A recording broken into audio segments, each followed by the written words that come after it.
श्री स्वामी समर्थ आपल्या यूट्यूब चॅनलवरती आपल्या सगळ्यांचं मनापासून स्वागत आहे। आज आपण बघणार आहोत आपण जी रोज देवपूजा करतो, देवांना अंघोळ घालतो, ती अंघोळ घालण्याची योग्य पद्धत कोणती आहे। बऱ्याचदा असं होतं की आपण रोज नित्यनियमाने देवपूजा करतो, सगळे नियम पाळतो, तरी पण आपल्याला देवपूजेचे जे पुण्य आहे, जे फळ आहे ते मिळत नाही। तर असं का घडत असेल, तर देवांना आपण चुकीच्या पद्धतीने अंघोळ घालतोय का हेच आपल्याला माहिती नसतं। तर देवांना योग्य पद्धतीने अंघोळ कशी घालायची, म्हणजेच देव उजळायचं म्हणत नाही, पण जे आपण रोज देवपूजा करतो ती रोज देवपूजा करत असताना देवांना अंघोळ कशा पद्धतीने घातली जाते हे आज आपण बघणार आहोत।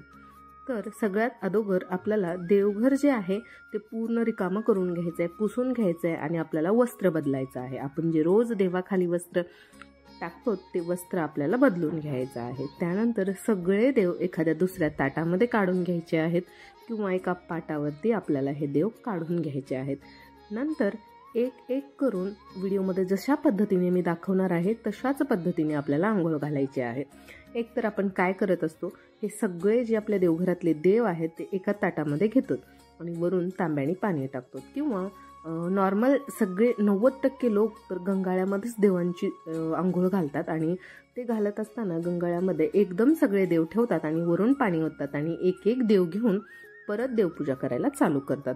तर ही चुकीची पद्धत आहे, कारण देवांच्या अंघोळीचं जे उष्ट पाणी आहे ते एकमेकांना लागत असतं, म्हणजे एका देवाचं पाणी दुसऱ्या मूर्तीला लागतं, म्हणजे ते उष्टावलेल्या पाण्याने आपण दुसऱ्या देवाला अंघोळ घालत असतो।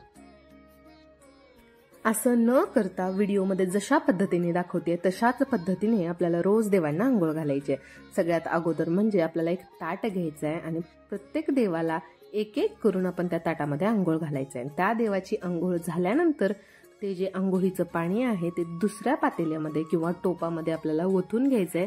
त्यानंतर ते पाणी आपल्याला घरामध्ये असलेल्या कुंड्यांमध्ये घालायचं आहे। लक्षात ठेवा, तुळशीला घालायचं नाही। देव धुल्यानंतर जे पाणी शिल्लक राहतं ते आपण झाडांना घालायचं आहे। कुंडे नसतील तर घराच्या अवतीभोवती जे झाडं असतील ते तुम्ही तिथे हे पाणी घालू शकता। त्यानंतर डाव्या हाताने आपल्याला देव पकडायचे आहेत आणि उजव्या हाताने आपल्याला देवांवरती पाणी घालायचं आहे। त्यानंतर दोन्ही हाताने असं घासून देवांना मस्त अंघोळ घालून घ्यायची आहे।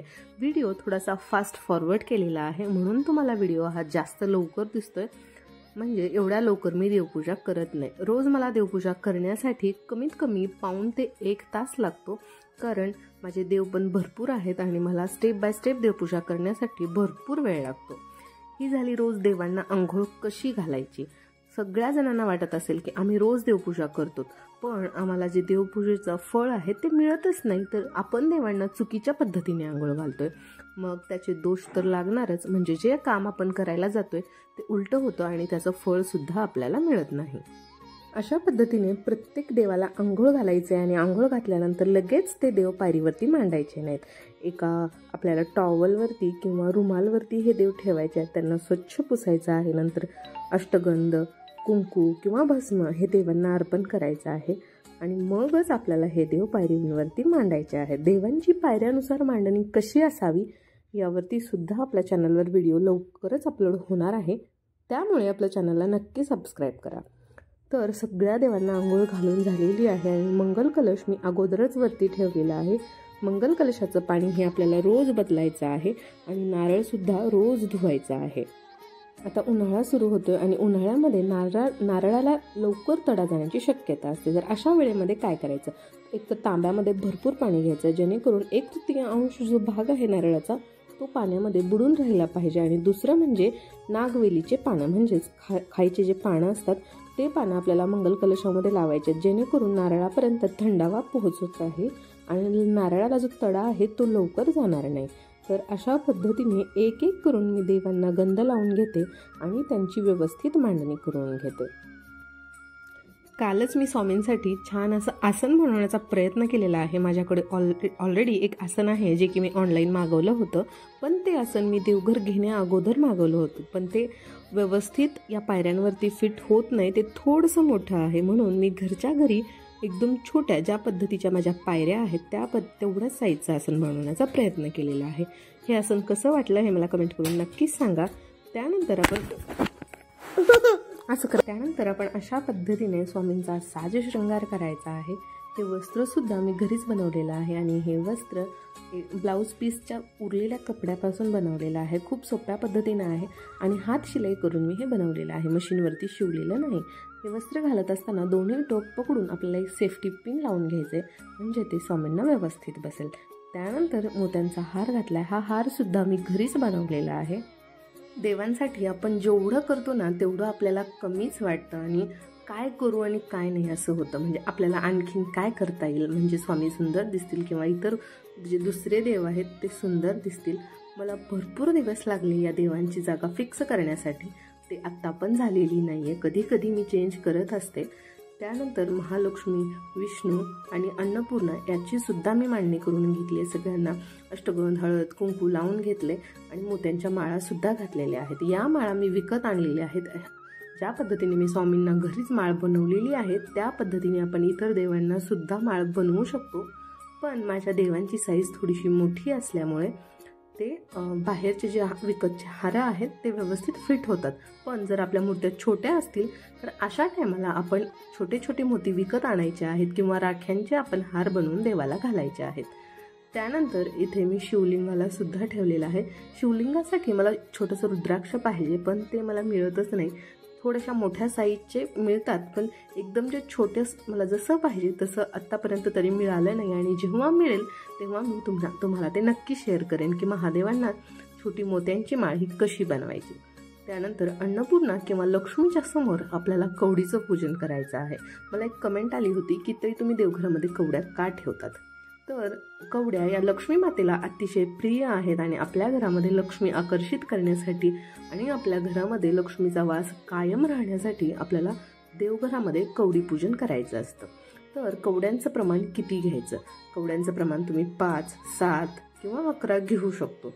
जर तुमच्याकडे तुळजाभवानीची किंवा महालक्ष्मी मातेची जर मूर्ती असेल, अंबाबाईची जर मूर्ती तुमच्याकडे असेल तर तुम्ही त्यांना कवड्याची माळ सुद्धा अर्पण करू शकता. सुंदर माळ आपल्याला भेटतात, पण आपल्या देवांची साईज छोटी किंवा मोठी असते म्हणून ते आपल्या देवांना व्यवस्थित फिट होत नाही.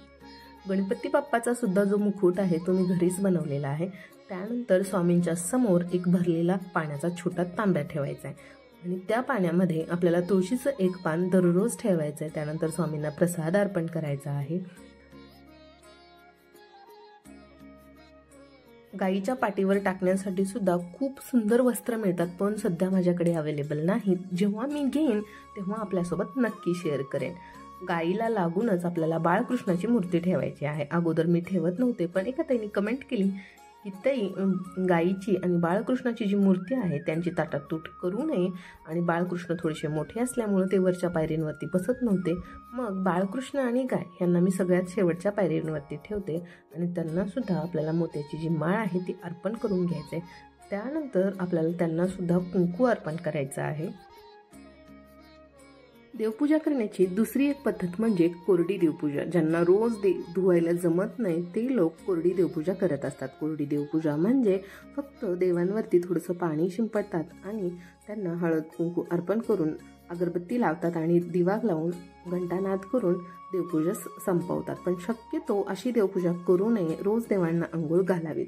आणि देवांसाठी हे चंदन धूप मी वापरते. याचा सुगंध खूप छान आहे आणि ही धूप मी ऑनलाईन मागवलेली आहे. जर कोणाला पाहिजे असेल तर कमेंट करा, मी लिंक लगेच शेअर करेन किंवा आपल्या कमेंट बॉक्समध्ये ड्रॉप करेन. आणि त्यानंतर ही धूप लावायची आहे. त्यानंतर आपल्याला आरती करायची आहे आणि घंटानाद करायचा आहे. न चुकता आपल्याला देवपूजा झाल्यानंतर घंटानाद करायचाच आहे आणि हा घंटा देवांच्या डाव्या साईडला ठेवायचा आहे. पूजा करत असताना आपल्या उजव्या हाताला यायला पाहिजे आणि देवघरामध्ये हे डाव्या साईडला ठेवायचं आहे देवांच्या. त्यानंतर स्वामींची जी जपमाळ आहे ती आपल्याला कुठेही टांगून लटकवून ठेवायची नाही. स्वामींच्या समोर थोडासा जागा शिल्लक असतो, तिथे आपल्याला ही माळ ठेवायची आहे आणि या माळेला सुद्धा आपल्याला रोज पूजा करायची आहे. देवघरामध्ये खालच्या ड्रॉवरमध्ये मी देवांची वस्त्र ठेवते आणि हे बाळकृष्णाचं जे मुखवट आहे हे सुद्धा मी घरीच बनवलेलं आहे. पूर्ण ड्रेससुद्धा बनवलेला आहे, पण ड्रेस घातल्यानंतर इथे जागा पुरत नाही म्हणून मी रोज देवांना हे कपडे घालून घेत नाही. देवपूजा झाल्यानंतर सगळ्या देवांना आपल्याला फुलं अर्पण करायची आहेत. हे फुलं कोणत्याही प्रकारचे असू द्या, पण आपल्याला छान ताजी अशी फुलं देवाला अर्पण करायची आहेत. जर तुमच्याकडे गजरे अवेलेबल असतील तर गजरेसुद्धा देवींना अर्पण करायचं आहे, स्वामींना अर्पण करायचं आहे. त्यानंतर मंगल कलशाला सुद्धा लावायचं आहे. पण इथून मार्केट थोडंसं दूर आहे आणि जेव्हा मी मार्केटमध्ये जाते तेव्हा देवांसाठी आवर्जून हे गजरे घेऊनच येते. किंवा आमच्या घराच्या समोर एक सुंदर असं फुलांचं झाड आहे, जमलं तर मी त्याचे सुद्धा कधी कधी गजरे देवांना बनवत असते. तर अशा पद्धतीने आपण रोज देवपूजा करायची आणि रोज देवांना अंघोळ घालायची.